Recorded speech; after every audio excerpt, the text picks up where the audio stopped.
आप सब लोग टीचर्स ने इतने ज़्यादा सेक्रीफाइसेस किए थे, तो फाइनली उसका रिज़ल्ट है तो काफ़ी अच्छा लग रहा है। मम्मी पापा भी बहुत खुश हैं और आसपास सब लोग मतलब फ़ोन कर रहे हैं, कॉल्स आ रही हैं, सबकी मैसेजेस आ रहे हैं, तो फिर उनको रिप्लाई करके मतलब कंग्रेचुलेशंस, तो काफ़ी अच्छा। छोरी नहीं, हमारे देश की सभी छोरियां चोरों से कम नहीं है। हमारी मतलब महेंद्रगढ़ में तो पढ़ाई के लिए मतलब एजुकेशन के लिए सब लोग इतने जागरूक हैं, सब लोग मतलब इतना अच्छे से वहाँ पे मतलब मेरी जो 10th तक की एजुकेशन थी वो काफ़ी अच्छे से हुई थी। उन लोगों ने मतलब मेरे बेसिक्स अच्छे से क्लियर किए थे स्कूल में और उसके बाद आप लोगों ने उसमें मतलब फाइनल टचअप किया, तो फिर आज रिज़ल्ट आया। तो मैं अपने जो भी टीचर्स क्लास 1 से जो क्लास 12 तक जिन्होंने मुझे पढ़ाया उनके लिए मतलब मैं बहुत ज़्यादा ग्रेटफुल हूँ और उन सबको थैंक्स बोलना चाहती हूँ। स्कूल में जाती थी, उसके बाद सेकंड में मैंने स्कूल चेंज कर लिया था, तो सेकंड से 7th तक तो ऐसा नहीं था, मतलब मुझे इतना ज़्यादा इंटरेस्ट नहीं आता था। उसके बाद 8th क्लास में मुझे रियलाइज़ हुआ कि अब तो करना है। उसके बाद फिर 9th 10th में हमारे स्कूल में मतलब यदुवंशी शिक्षा निकेतन नारनौल, जहाँ पे मतलब मैंने अपने लाइफ के पूरे 9 साल मेरी वहाँ पे मतलब इतना अच्छा रहा, उन लोगों ने इतना एफर्ट डाला। उसके बाद मतलब मुझे लगता था टीचर्स मेरे लिए इतना कर रहे हैं तो फिर मुझे और ज़्यादा करना चाहिए। उसके बाद मैं 11th 12th में एल आई, तो फिर टीचर्स के साथ मैं पर्सनली कनेक्टेड थी। मुझे कभी भी ऐसा लगता था कि हाँ मतलब मुझसे नहीं होगा, तो फिर मैं टीचर से बात करती थी और वो लोग मुझे मोटिवेट कर देते थे, तो फिर वापस से मुझे मेरा पुराना वाला कॉन्फिडेंस वापस आ जाता था। और मेरे जो स्कूल के टीचर्स थे वो भी मुझसे कनेक्टेड थे 11th 12th में। जैसे थोड़ा मतलब वो वाला जो डेवलपमेंट होता है, जो फिजिकल डेवलपमेंट मतलब एक्सरसाइज वगैरह, वो सब मैंने नहीं की, तो फिर उसका मुझे फिर लॉस पे फील हुआ। तो इसलिए मतलब हमें टाइम मिल जाता है, हम निकाल सकते हैं टाइम, तो मेरे हिसाब से टाइम निकालना चाहिए। पढ़ाई थोड़ी डिस्टर्ब हो गई थी, मतलब शायद मुझे ज़्यादा अच्छे से नहीं, मुझे समझ सब आ रहा था बट मैं ऐसा गोल ओरिएंटेड होके नहीं पढ़ रही थी, मैं एक्स्ट्रा के चक्कर में ज़्यादा भाग रही थी। मतलब वही चीज़ बार बार रिवाइज करने के बजाय मैं ऐसा कर रही थी कि अलग अलग बुक से पढ़ूंगी तो फिर ज़्यादा फ़ायदा होगा। उसके बाद फिर मैं फेब में कोटा आई थी 2021 में। तो जब मैं फैब में कोटा आई तो मैंने क्लास में देखा सब बच्चे ये वाला जो हमें स्टडी मटेरियल देता है एलन, इस वाले को और एनसीईआरटी इस पे ज़्यादा फोकस करते हैं। तो फिर मुझे लगा कि मुझे भी ऐसे करना चाहिए। तो फिर 3 महीने में रही यहाँ पे, फेब में, मार्च में, अप्रैल में। तो मुझे अपने अंदर खुद अलग सा इम्प्रूवमेंट अपने आप दिखा, मेरे मार्क्स अचानक से बढ़ गए थे। उसके बाद जो 12th का लॉकडाउन था वो मेरा काफ़ी अच्छा गया था, उसमें मैं टीचर से पर्सनली कनेक्टेड थी, तो जो मेरे 11th में कुछ चैप्टर्स वीक रह गए थे मैंने वो भी कवर कर लिए थे। उसके बाद फिर मैं वापस से कोटा गई, तब तो मतलब आया, वरना शायद नहीं आ पाता। अगर कुछ भी मेरी साइड से या फिर कहीं से भी कमी होती तो सबने अपना 100% दिया तो रिजल्ट नीट में तो प्राइमरीली उसमें एनसीईआरटी पे ज़्यादा फोकस होता है। तो सबसे पहले तो फिजिक्स में एनसीईआरटी इतनी इम्पोर्टेंट नहीं है, मतलब अगर आपको सिलेक्शन चाहिए सिर्फ तो आप उसको स्किप कर सकते हो। बट एलएन में हमारे एनएटीएस वगैरह वो सब टेस्ट हुए थे तो फिर मैंने पढ़ भी ली थी तो मेरी कवर हो गई थी। और जो स्टडी मटीरियल है उसमें मतलब क्वेश्चन बिल्कुल नीट के लेवल के, और अगर नीट का लेवल थोड़ा ऊपर बढ़ेगा तो वो कितना बढ़ेगा उस हिसाब से भी सारे क्वेश्चन बैंक वगैरह सब डिजाइंड है। और केमिस्ट्री में फिजिकल केमिस्ट्री वाला पार्ट न्यूमेरिकल बेस्ड है, तो उसमें नीट में तो एक ही स्पेसिफिक टाइप के पैटर्न के क्वेश्चंस होते हैं, वही रिपीट होते जाते हैं। तो उसमें भी काफ़ी सारे प्रीवियस ईयर क्वेश्चंस और एक्सरसाइज 1 एक्सरसाइज 3 वो सब स्टडी मटेरियल में प्रोवाइडेड है। तो फिजिकल केमिस्ट्री में भी स्टडी मटेरियल इनफ है। और उसके बाद अगर इनऑर्गेनिक की बात करें तो इनऑर्गेनिक में मतलब बहुत ज़्यादा वास्ट है, उसमें इतने सारे एनसीईआरटी में इतने सारे डेटाज है, वो आपको मेरे अकॉर्डिंग तो तभी करने चाहिए वो डेटाज वगैरह सब लर्न, तब आपको लग रहा है कि मतलब जो इसका बेसिक्स वगैरह सब कॉन्सेप्ट्स है वो मुझे आते हैं।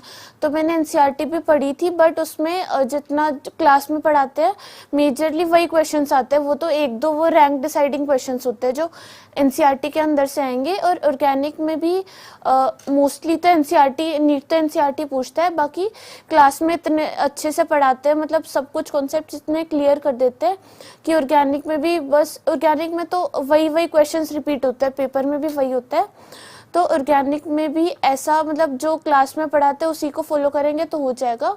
और फिर बायो में तो एनसीईआरटी मतलब बिल्कुल ऐसा है कि एनसीईआरटी से बाहर नहीं जाएगा, बट अगर बाहर जाएगा तो जितना जाएगा वो स्टडी मटेरियल में पूरा कवर्ड है। मतलब अगर वो अपना लेवल एक लेवल ऊपर करता है तो बिल्कुल स्टडी मटेरियल वैसा बनाया गया है कि वो लेवल ऊपर करेगा तो हम लोग कवर कर लेंगे वो पूरा स्टडी मटेरियल से। वो पूरा रिवाइज कर लेती थी।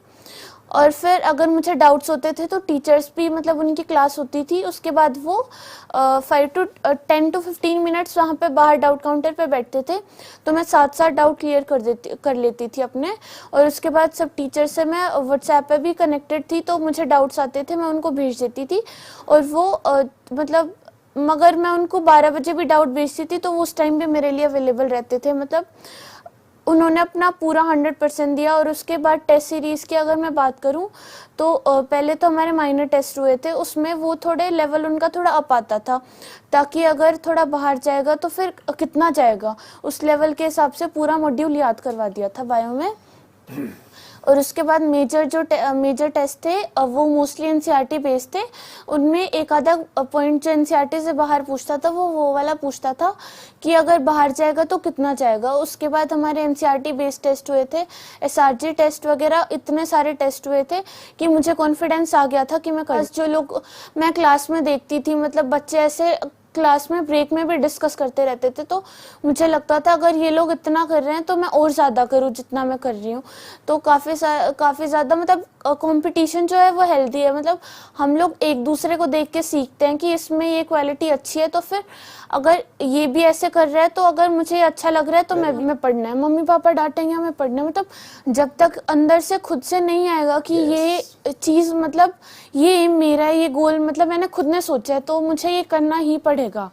मतलब दूसरा ऑप्शन नहीं, अगर पढ़ोगी नहीं तो क्या करोगे। अगर बुक लेके बैठ भी जाओगे तो आप अपना कंसंट्रेशन वहाँ पे नहीं बनेगा, मतलब आपका प्रोडक्टिविटी नहीं आएगी। अगर आप 2 घंटे बैठ रहे हो और आप ऐसे कुछ भी सोचे जा रहे हो, मम्मी पापा जबरदस्ती बिठा के पढ़ा रहे, तो आप मैक्सिमम ऐसा आधा घंटा ऐसे वो भी पूरा मतलब नहीं पढ़ पाओगे जब तक आप अंदर से नहीं सोचोगे कि ये काम मेरा है, मुझे खुद को करना पड़ेगा। और फिर ठीक है, मतलब अगर आपको कुछ अच्छा करना है तो उसके लिए सैक्रिफाइसेस भी करने पड़ेंगे, आपको खुद को भी करने पड़ेंगे। आपकी फैमिली भी आपके लिए इतना कर रही है, टीचर्स भी आपके लिए इतना कर रहे हैं, फ्रेंड्स भी सब इतना सपोर्ट कर रहे हैं, तो फिर ये तो रिस्पॉन्सिबिलिटी है ना हमारी कि वो लोग जो हमारे लिए सोच रहे हैं मतलब कि हम ये करें तो हम वो करें ही करें। बट ऐसा होता था कभी कभी मार्क्स कम आते थे तो मुझे ऐसा लगता था कि मतलब मेरे आसपास लोग मुझसे ज़्यादा एक्सपेक्ट कर रहे हैं, मैं इतना नहीं कर पाऊंगी, तो मुझे ऐसा डर सा लगता था। पर मम्मी पापा कभी भी मतलब मुझे ऐसा फोर्स नहीं करते थे कि तेरे मार्क्स क्यों नहीं आ रहे, ये ऐसा मतलब ये इतने क्वेश्चन क्यों गलत करके आ रही है तू। वो हमेशा ऐसे बोलते थे कि तू कर रही है हमें मतलब तू अपना 100% दे रही है, ये तेरे को भी पता है, हमें भी पता है, जो टीचर्स तुझसे कनेक्टेड है उन सबको भी पता है, तो इन मार्क्स की क्यों टेंशन ले रही है, तो फाइनल थोड़ी ना, फाइनल में पक्का रिजल्ट आएगा अगर तू अपना 100% दे रही है। नहीं हो रहा था बिल्कुल भी, मतलब मुझे लगा था मैंने इतने सारे टेस्ट दिए हैं तो फिर हो जाएगा, पर फिर भी खुद के मतलब अंदर एक अजीब सी फीलिंग होती है। तो फिर उस टाइम मतलब मैं सो गई थी, उसके बाद फिर रात को मेरी नींद खुली, मैंने मम्मी को जगाया, मैंने बोला मम्मी नींद नहीं आ रही मुझे। फिर मम्मी ने बोला सो जा अभी, मतलब अच्छा हो जाएगा। उसके बाद मुझे एग्ज़ाम में भी डर नहीं लग रहा था, बट पेपर जब मैंने देखा तो वो थोड़ा लेंदी आया, तो मुझे थोड़ा ऐसा लगा कि ये कैसे होगा कंप्लीट। पर फिर भी मैंने मतलब यहाँ पे मेरा टाइम बच जाता था, बट वहाँ पे मैंने पूरा टाइम लिया और ऐसा डरी नहीं मैं। अगर डर जाती तो फिर मैं सिली मिस्टेक्स करके और ज़्यादा गलतियाँ करके आती। तो अगर अपन एग्ज़ाम का प्रेशर नहीं लेंगे और मतलब बिल्कुल कूल मोड में देख के आएंगे तो एग्ज़ाम अच्छा ही जाएगा। जल्दी के चक्कर में मतलब पेपर जल्दी कंप्लीट करने के चक्कर में कि मुझे बस स्पीड बढ़ानी है, तो इस चक्कर में मैं कुछ मतलब गलतियाँ बीच में तो ऐसा हो गया था 5-6 टेस्ट में रिपीट हुई थी, मतलब 2-3 क्वेश्चन तो मैं ऐसे गलती से गलत करी आती थी। फिर लास्ट में मैंने देखा कि अब तो धीरे धीरे मतलब करना पड़ेगा, वरना अगर लास्ट में अगर कोई चीज़ नहीं आती तो वो गलत होती है तो हमें ऐसा नहीं लगता, मतलब ऐसा बुरा, बट अगर कुछ आते आते हम फाइनल में गलत करके आएंगे तो मतलब कुछ ज़्यादा ही बुरा लगेगा। तो फिर इसलिए मैंने हर क्वेश्चन में करती थी, उसके बाद उसको वहीं पे चेक कर लेती थी, उसके सारे ऑप्शंस वगैरह। सर ने मैंने सर से बात की तो सर ने बोला कि इसके सारे ऑप्शंस पढ़, ऐसे बिना देखे, तेरे पास टाइम बहुत है, तू कर लेगी, ऑप्शन सारे पढ़। और ऐसे वो जो ऐसे पूछते हैं कि इनमें से कितनी स्टेटमेंट्स करेक्ट हैं, तो सर ने बोला करेक्ट और रॉन्ग जो यहाँ पे आता है उस पे उसको करेक्ट नोट करेक्ट पे उसको अंडरलाइन कर। ऐसे अगर आप प्रैक्टिस करते जाओगे टेस्ट की तो सिली मिस्टेक्स अपने आप कम हो जाएंगी। का तो क्वेश्चन नहीं आएगा तो ठीक है, मतलब मुझे गलती पता चल जाएगी कि मैं फाइनल में क्या गलत कर सकती हूँ, मतलब मेरा जो वीक चैप्टर्स हैं वो कौन कौन से हैं। तो फिर इसलिए बस मैं ऐसा सोचती थी कि मुझसे बस सिले मिस्टेक्स ना हो, और फिर धीरे धीरे ऐसा होता गया, वो अपने आप ख़त्म होती गई थी। तो साथ साथ तो फिर मैं आके आंसर की मैच करती थी, उसके बाद जो मेरी गलतियाँ होती थी मैं वो एनालाइज करती थी कि इसमें मैंने क्या क्या गलती की। अगर कुछ नहीं आ रहा होता था तो मैं टीचर को वहीं पे कॉल करके पूछ लेती थी कि सर इसमें मतलब क्या होगा, मैंने क्या गलती की। बट अगर कुछ सिली मिस्टेक या फिर ऐसा दिख जाता था कि ये मैंने चैप्टर ये मेरा थोड़ा वीक था तो फिर मैंने अच्छे से नहीं किया, तो फिर मैं जो उसमें टेस्ट में जो मेरे चैप्टर्स मतलब कुछ टॉपिक्स वगैरह वीक रह गए थे वो सब करती थी। उसके बाद अगले दिन जैसे जो सैटरडे की क्या तो छुट्टी रहती थी या फिर अगर क्लास होती थी तो सैटरडे की क्लास का पूरा पढ़ती थी जो मंडे को पढ़ाएंगे वो कार्य टॉप 5 में। बट एक आध बार ऐसा हुआ था, मतलब शायद 2-3 बार कि मेरी जो वो मेजर टेस्ट में टॉप 10 से बाहर गई थी रैंक। तो फिर जो एग्ज़ाम था उससे लास्ट वाला जो टेस्ट था वो भी मेरा, उसमें शायद मैंने 3 क्वेश्चंस गलत किए थे। उससे पहले मेरा 1 या फिर 2 क्वेश्चन या फिर मतलब एक आध टेस्ट में मेरी गलतियां नहीं हुई थी। तो फिर मैंने सोचा कि अगर ये अच्छा ये गलती मैंने अभी कर दी, वरना अगर फाइनल में करके आती तो फिर वो वाला जो नुकसान होगा वो वापस से करेक्ट नहीं हो सकता। अब जो अगर मुझे अपनी गलती पता चल गई तो मैं इसको फाइनल में रिपीट। तो यहाँ विजिट की तो यहाँ का इन्वायरमेंट देखा, फिर मुझे सभी हेल्पफुल, सभी जो लोग थे यहाँ के हेल्पफुल लगे। और मैंने देखा यहाँ का पढ़ाई का जो स्तर बताया गया भाई किस प्रकार की पढ़ाई होती है। तो और वो जो आपका बैच सिस्टम है सर ने बताया भाई इसको ये बच्ची वहाँ कंसिस्टेंस करेगी, तो उससे फिर मैं संतुष्ट हुआ। उसके बाद हमने बेटी को वहाँ एक बार यहाँ आने के बाद फिर सर को यस कर दी, और उसके बाद हम बेटी को यहाँ छोड़ के गए। तो हमें सर स्टार्ट में तो थोड़ा सा महसूस हुआ, इसकी मम्मी रही कुछ दिन कोटा से जुड़ा हुआ है, तो बेटी की दूर रहने पर भी हमारे पास रही, तो हमें किसी प्रकार की कोई दिक्कत नहीं हुई। यहाँ पहले तो हम शुरू में गुरु कृपा में रुके थे। शुरू में आए तो बहुत ज़्यादा जैसे डर सा लग रहा था कि कैसे रहेगी बच्चे। और शुरू में तो मैं गई तो ये भी रोई थी और मैं भी रोती गई थी पूरा रास्ता। ना इंटरेस्ट है इसका, ये पढ़ाई में मन लगा लेगी, इसे और किसी चीज़ की ज़रूरत है ही नहीं। इसलिए धीरे धीरे फिर लगा कि हाँ इसका भी मन लग गया।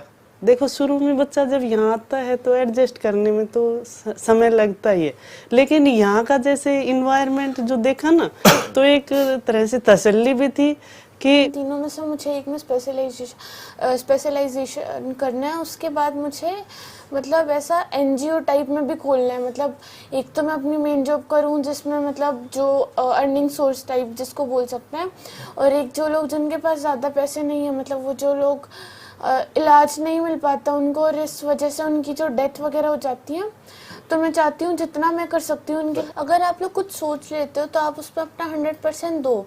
उसके बाद कुछ एक्सपेक्ट मत करो कि ये रिजल्ट आएगा नहीं आएगा, मेरी रैंक आएगी नहीं आएगी। अगर इस वाले में हम अपना ज़्यादा सोचेंगे तो फालतू में सिर्फ मेंटल हेल्थ ख़राब होती है, और रिजल्ट तो मतलब जो होना होगा वो तो हो ही जाएगा ना। अगर तुमने अच्छे से पढ़ा है तो रिजल्ट आएगा।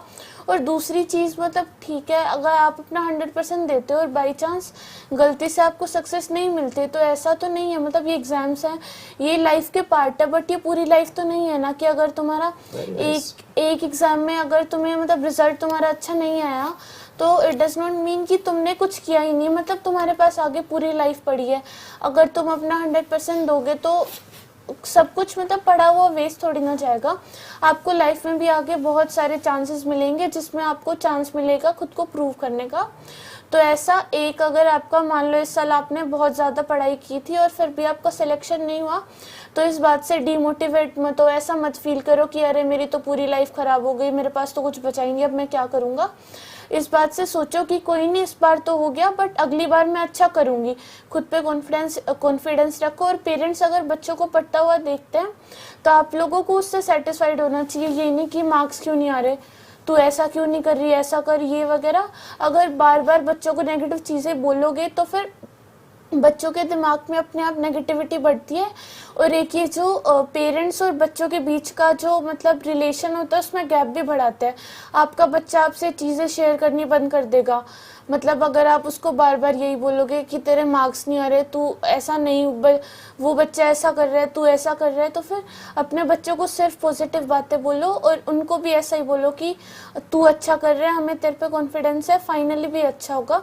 अगर ऐसा करेंगे तो फिर बच्चों और पेरेंट्स के बीच में अंडरस्टैंडिंग भी बढ़ेगी और रिजल्ट पक्का अच्छा है। तो इसके कभी मार्क्स कम भी हो जाते थे तो इसको मैं एक ही बात बोलता था, बेटा तू अपना 100% दे रही है, कोई बात नहीं, अगले पेपर में और ज़्यादा नंबर आ जाएंगे। तो हमें कभी भी बेटी को नहीं तो हमने बोला नहीं, और भी पेरेंट्स को बोलना चाहिए, भाई उसको सपोर्ट देनी चाहिए अपनी तरफ से। हाँ बेटा आप अच्छे कर रहे हो, तो वो और हिम्मत से कार्य करता, और जब नेक्स्ट एग्ज़ाम में था तो उसका और अच्छे मार्क्स आते हैं तो हम उसी को अप्रिशिएट करें ताकि बच्चा और अपना 100% देने की कोशिश करें। पेरेंट्स को देखो ऐसे पहले बात तो बच्चों को डिसाइड कर देना चाहिए कि क्या करना है उनको। उनसे कई बहुत सारे ऐसे केस आते हैं कि भाई बच्चे में वो कैलिबर नहीं है लेकिन फिर भी डॉक्टर बनाना है, इंजीनियर बनाना है, जो बच्चा करना चाहे वो सही है।